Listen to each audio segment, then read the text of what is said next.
तारखेला अक्कासाहेबांच्या जयंतीनिमित्त आपण कारखाना संलग्न आणि Nargis Datta memorial cancer hospital यांना सोबत घेऊन कॅन्सर शिबिर हा आपण आयोजित करत आहोत. आणि आपलं कॅन्सर शिबिर हा मेनली सर्व लेडीजसाठी असणार आहे. कारण की आज जर आपण बघितलं तर त्याचे मुख्य 3 कारण आहेत. पहिलं की ग्रामीण भागातच का, कारण की ग्रामीण भागात या गोष्टीची भीती, या 2-3 गोष्टीची भीती सर्वात जास्त आहे. यात पहिली गोष्ट की या 2 गोष्टीचा उपचार केला जातात, सर्वायकल कॅन्सर आणि ब्रेस्ट कॅन्सर. याच्यामध्ये डॉक्टर आपल्याला जास्त डिटेलमध्ये सांगतील. पण या 2 गोष्टीचा उपचार करत असताना जी भीती आहे, पहिली भीती की दाखवलं तर काय होईल, दाखवलं तर एक आजार सापडेल. दुसरी गोष्ट दाखवल्यानंतर त्याचं टेस्ट करणं, तर टेस्ट केल्यानंतर त्या टेस्टचं, आणि तिसरा म्हणजे खर्चाची भीती. आज सर्वायकल कॅन्सरसाठी आपण HPV टेस्ट केला जातो. HPV टेस्ट आता जर आपण बघितलं तर ती 1500 ते 3000 पर्यंत त्याचा खर्च नुसतं एका टेस्टवरती येतो. आणि जो ब्रेस्ट कॅन्सर आहे, त्या ब्रेस्ट कॅन्सरचं जर नुसतं टेस्ट करायचं म्हटले साधे, तर त्याचं मोमोग्राफी म्हणून येते. त्या मोमोग्राफीसाठी 2000 ते 2500 रुपये एका टेस्टसाठी त्याचा खर्च होतो. तर आपण Nargis Datta memorial cancer hospital सोबत घेऊन आपण कोणी यात आढळलं तर ह्याचा सर्व जो टेस्ट असणार आहे, व टेस्ट नंतर जे पुढचं काय त्याचा खर्च असू शकतो तो आपण पूर्ण फ्रीमध्ये आपण करून देणार आहोत. आणि सर्वात दुसरी मोठी गोष्ट की आतापर्यंत दरवर्षी भारतात, हा देशाचा तर वेगळाच आकडा आहे, पण भारतात 18% to 20% म्हणजे 1 लाख, मी आता तुम्हाला एक वाचून दाखवतो, 1 लाख केसेस आपल्या भारत देशात निदान होतात दरवर्षी. हा दरवर्षीचा आपला रेट आहे. दरवर्षी एवढ्या रेटनी केसेस समोर आपल्या समोर येतात. आणि हा वर्षभराचा काढायला गेला तर वेगळंच आहे. आणि ह्याचा अजूनपर्यंत जी माहिती पोचली पाहिजे ती माहिती अजून चांगल्या प्रकारे पोचल्या गेलेली नाही. तर या 2-3 गोष्टी आहेत, त्याच्यामुळे आपण हे शिबिर आयोजित केलं गेलेलं आहे. तर आपण सर्वजण इथं आलात, याच माध्यमातून सर्वांपर्यंत पोचावं, भीती मोडावी. आणि जर एक अजून एक बोलायचं की हा कॅन्सर अशी गोष्ट आहे की ह्याचा क्युअर पटकन होऊ शकतो जर पहिल्या स्टेजमध्ये आपण त्याला पकडलं गेलं तर. जर हे 3rd स्टेजला गेलं तर डॉक्टरांचे पण हात बांधले जातात. डॉक्टरांना सुद्धा यात काय करता येईल, आणि ते खूप लास्ट स्टेजलाच कळतं. तर त्याचे पण 2-3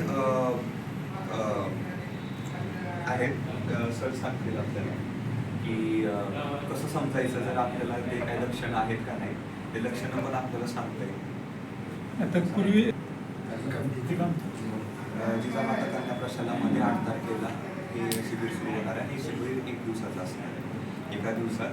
आणि आपण सगळे रजिस्टर करणार आहोत. ज्यांनाही संपर्क करायचा आहे आपण नंबर देणार आहोत, आणि नंबर देऊन त्याच्यावरती आपण रजिस्टर करणार आहोत. कारण की एका टेस्टला करण्यासाठी एका पेशंटला 5 ते 10 मिनटं जातात.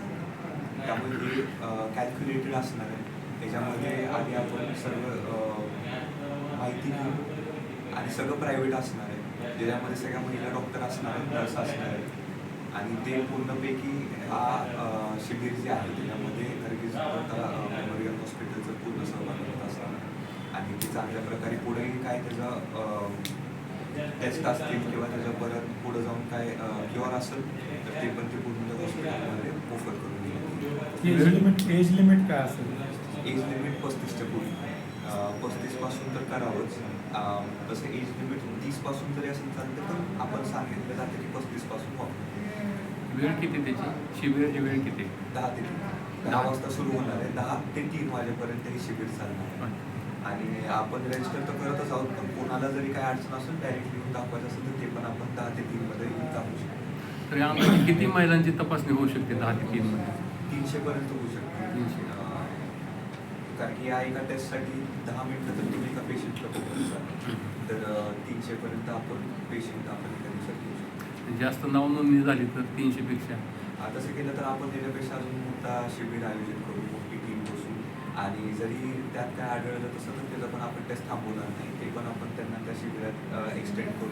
त्यांचंही पुढं काय असेल ते आपण सर्व तपासणीपासून उपचारापर्यंत ॲव्हरेज खर्च किती असतो त्याचा त्या सगळ्या? ॲव्हरेज खर्च तसं बघायला गेलं तर नुसतं टेस्टच मी जसं सांगितलं 2500 ते 3000पर्यंत हे ॲव्हरेज टेस्ट आहे.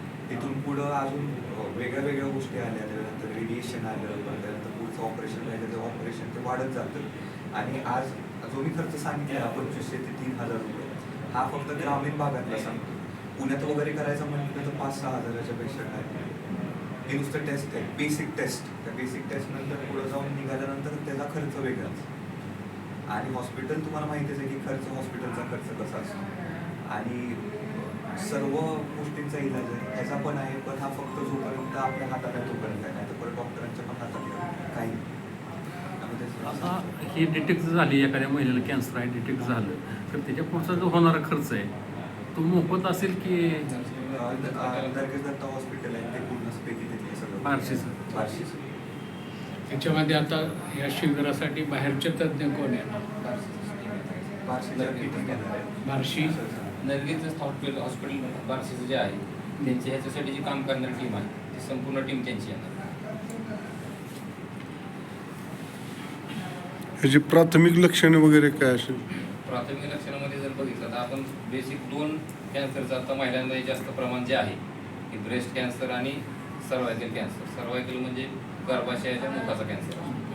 हे आता सध्या महिलांमध्ये आपण सर्व केलं तर ह्या 2 कॅन्सरचं प्रमाण जास्त आहे. आता ब्रेस्ट कॅन्सर जे आहे छातीच्या गाठीचा जो आहे तर त्याच्यामध्ये सगळ्यात महत्त्वाचं लक्षण म्हणजे की त्या महिलांनी स्वतः लक्ष देताना आपल्या जी ब्रेस्टची साईज आहे किंवा जो आकार आहे त्याच्यात पहिली गोष्ट म्हणजे बदल घडतो. दुसरी गोष्ट म्हणजे काय आहे की तिथं वरच्या भागाला एखादी गाठ जाणवते.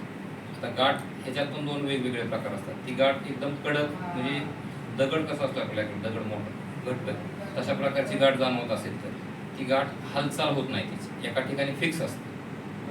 ह्या 2 हे जे आणि स्तनातून जे स्तन निपल असतं त्याच्यामधून कधी कधी आपण दूध जसं येतं तसं लिकेज होत राहतं, स्त्राव जातो. म्हणजे असे जे लक्षणं जर सापडली तर ती ब्रेस्ट कॅन्सरची आहे, ते आपल्याला प्रायमरी टेस्ट करावी लागते. आणि त्यात आपण ती मॅमोग्राफी म्हणून टेस्ट करू.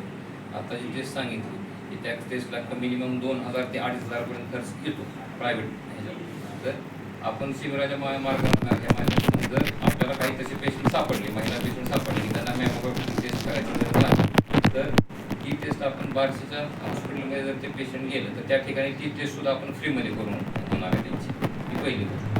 तर दुसरा जो राहतोय कॅन्सर तो राहतोय गर्भाशयाच्या मुखाचा म्हणजे सर्वायकल कॅन्सर, त्याला आपण CA सर्व्हिस म्हणतो. तर त्याच्यामध्ये त्याची लक्षणं काय आहे की वारंवार महिलांच्या अंगावरनं पांढरं जाणे हा प्रकार असतो. आपण बघतो बऱ्याच म्हणजे घरात प्रत्येकाच्या लेडीज होतो तो असं नाही, पण बरेच इन्फेक्शनचे चान्सेस असतात. ते वारंवार जर होत असेल तर ते एक पहिलं. दुसरं मासिक पाळीनंतर जास्त दिवस रक्तस्राव होणे हे एक दुसरं महत्त्वाचं कारण आहे. तर ह्या प्रकारची जर लक्षणं कोणाला आपण आलेल्या पेशंटला जर सापडली असतील तर त्यांना आपण त्या पुढच्या जे टेस्ट आहेत तर सर्वायकल कॅन्सरसाठी आपण पॅप स्मेअर टेस्ट म्हणतो. यासाठी स्पेशल लेडीज तिथलं सायटॉलॉजी डिपार्टमेंट येणार आहे, ते करणार आहे. त्यासाठी लगेच त्यांना समजतं त्या टेस्टमध्ये जर त्या पॉझिटिव्ह सापडल्या तर पुढचे जे काही ट्रीटमेंट करायची असेल त्यासाठी आपण बार्शी हॉस्पिटलला त्यांना शिफ्ट करून तिथे ते काय लागेल ती योग्य ती ट्रीटमेंट मोफत इलाज होऊन जाईल. हे प्रायमरी जे आहे प्राथमिक जे टेस्ट आहे त्या टेस्ट होणं आपल्या भागात म्हणजे आपल्या भागात सगळ्या सुविधा आहेत, आपलं मेडिकल हब पण चांगलं आहे. पण ग्रामीण भागातल्या महिला घाबरतात की मला अंगावरचं जातं आहे, मग ते कसं मी दाखवलं आणि हे कुठंतरी चर्चेतनं किंवा असं आपण आता व्हिडिओज बघतो यूट्यूबला ह्याच्यातनं माहितीतनं त्यांना कुठलं तरी कळलेलं असतं असं झालं की असं होतं. ते महिला ग्रामीण भागातल्या काय करतात, तर मी टेस्ट करायला गेले मला जर तसं काही निदान झालं तर मग ते पुढच्या गोष्टीला घाबरत असतात.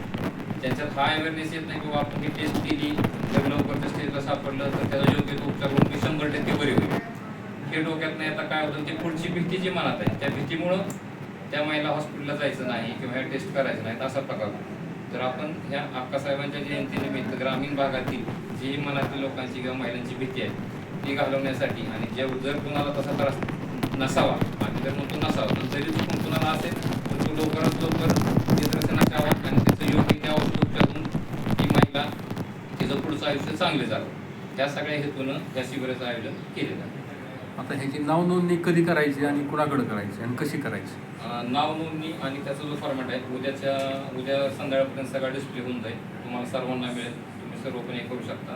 त्याच्या संदर्भात गावात एक आपलं म्हणजे 10 ते 15 ठिकाणी प्लेस लावले जाणार आहेत. त्याच्यावर ज्यांच्याकडे नाव नोंदणी करायची त्यांचे नाव नंबर हे सगळं येणार आहे. आणि आपण सोशल मीडियावर पण ते तुम्हाला मिळाल्यानंतर सोशल मीडियावर पण त्याची पब्लिसिटी करावी, जेणेकरून जास्तीत जास्त रुग्णांना याचा लाभ. ही करण्यामागचा हेतू तो आहे. गाठ सापडली, मी तुम्हाला काय म्हणलं, त्यात गाठीत सुद्धा 2 वेगवेगळे प्रकार असतात. तो जो असतो तो फायब्रॉइडिनोमा असतो. तुम्ही जे म्हणता ती गाठ काढली जाते परत हिस्टोपॅथला पाठवतो आपण पुण्याला, तो फायब्रॉइडिनोमा असतो. त्याची जी गाठ आहे ती एकदम घट्ट, मी तुम्हाला जे सांगितलं घट्ट आणि दगड, आपण थोडक्यात वाळूचे दगड कसे असतात घट्ट एकदम, तशा प्रकारची घट्ट गाठ असते. तिची हालचाल होत नाही, एका ठिकाणी फिक्स असते.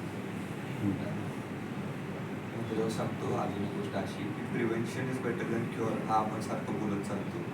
आताचं कॅन्सरचं जेवढी मला माहिती आहे त्याच्यावरती मी सांगू शकतो की ते सेल्स जे असतात ते सेल्स अनकंट्रोलेबली आपल्या आहे ना, आपले सेल्स असतात ते वाढत जातात, थांबत नाही. तर वाढत गेल्यानंतर तो एकच अशी गोष्ट आहे की लिव्हर खराब झालं तुम्ही त्याला ट्रान्सप्लांट करू शकता, हार्ट काय झालं तर त्याला हार्टला तुम्ही करू शकता. पण सेल्स एवढ्या आतमध्ये की जर सेल्स कंट्रोलेबली असं बाहेर आपल्या जात राहिले, वाढत राहिले, तर त्याच्यानंतर त्याला थांबवणं खूप अवघड होत जातं आणि ते आपली बॉडी आतनं घालते. आणि हे जर गाठीचा विषय आहे की मी म्हणतो की prevention is better than cure मध्ये जरी निघालं तर उलट त्यांच्या मनाला शांतता राहील की ठीक आहे आपण दाखवलं, काही निघालं नाही, इथून पुढे आपल्याला काय खर्च लागतो. तर ते समजून होय, तर ते तसं समजून की नाही वेगळी गाठ असू शकते म्हणून जर घरी बसलं परत जर पुढे जाऊन निघालं तर खूप वेळ गेलेली असते. सेकंड थर्ड स्टेज म्हणजे तो डॉक्टर तिथून पुढे काय करू शकत नाही. असे खूप रेअर केसेस आहेत जिथं पेशंट्स वाचतात, तिथं सर्व्हाइव्ह करून बाहेर येतात. आज पूर्ण देशच नाही पण वर्ल्डच्या स्टेजवरती पूर्ण जगभरात ह्याच्यावरती मोठे कॅम्पेन्स चालतात. मोठे ह्याच्यासाठी क्युअर करण्यासाठी आहेत ना, मोठे मोठे सेलिब्रिटीज पासून सगळेजण ह्याच्यासाठी उभं राहतात आणि ह्याचा डे पण साजरा करतात की जेवढ्यांनी सुद्धा ह्याचा एक वॉरियर्स म्हणून त्यांना बोललं जातं. कारण की आजारच असं आहे. आजाराच्या बद्दल जर आपल्याच ग्रामीण भागात फक्त हे जर कमी चर्चा आहे, माहिती नाही, तर ही पण माहिती वाढली पाहिजे, ही माहिती सगळ्यांपर्यंत पोहोचली पाहिजे. म्हणून हा कॅम्प घेणं सर्वात जास्त गरजेचं होतं. आणि अक्कासाहेबांच्या जयंतीपेक्षा मोठा अजून दिवस कोणता असू शकतो किंवा औचित्य कोणता असू शकतं हा कॅन्सरचा कॅम्प घेण्यासाठी. तर आपला जो नंबर असेल सगळं असेल तर नंबर आपण सगळ्यांपर्यंत पोहोचवणार आहोत. ह्याच्यावरती आपण रजिस्टर करावं आणि यावं, भीती मोडून सर्वांनी यावं, हेच मी आपल्या संदर्भात सर्वांना विनंती करतो की भीती मोडावी सगळ्यांनी आणि येऊन दाखवावं. जे ज्याने निघालं नाही काय ते उलट चांगलं राहील. आणि अजून एक शेवटची गोष्ट जे मी ॲड करतो की बाहेर जर आपण गेलो तर मंथली चेकअप होत राहते. मंथली चेकअप होतात. नॉर्मली जरी म्हटलं आपण साधा आपला अंग दुखायला लागलं तर आपण मंथली चेकअप करा म्हणून डॉक्टर्स दाखवतात. इथं कॅन्सर आहे, इथं कॅन्सरच्या बद्दल तर आपण पुढं जाऊन काही निघण्यापेक्षा आधीच त्याच्याबद्दल क्युअर घेतलेलं चांगलं ना कधी. त्याच्यासाठी आपण सगळे डॉक्टर्स आणि सगळेजण सांगतात आहेत की, आणि आपल्या इथं कॅन्सरचे जास्त टेस्ट नाही म्हणून आपण बार्शीचे कॅन्सर हॉस्पिटलसोबत घेतलेलं आहे.